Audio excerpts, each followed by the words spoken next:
ಪಾಲಿಕೆಯ 22ನೇ ಅವಧಿಯ 4 ಸ್ಥಾಯಿ ಸಮಿತಿಗಳಿಗೆ ಸದಸ್ಯರನ್ನು ಚುನಾಯಿಸಲು ಜುಲೈ 2ರಂದು ಚುನಾವಣೆ ನಡೆಸಲಾಗುವುದು ಎಂದು ಮಹಾನಗರ ಪಾಲಿಕೆಯ ಸ್ಥಾಯಿ ಸಮಿತಿ ಚುನಾವಣೆಯ ಅಧ್ಯಕ್ಷಾಧಿಕಾರಿಗಳು ಹಾಗೂ ಪ್ರಾದೇಶಿಕ ಆಯುಕ್ತ ಎಸ್.ವಿ. ಶೆಟ್ಟೆಣ್ಣವರ್ ತಿಳಿಸಿದರು.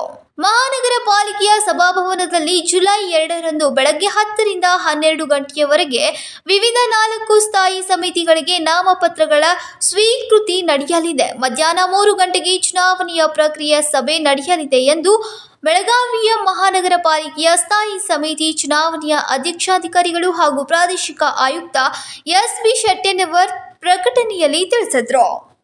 ರಾಜಶೇಖರ್ ಹಿರೇಮಠ, KMM ಕನ್ನಡ, ಬೆಳಗಾವಿ.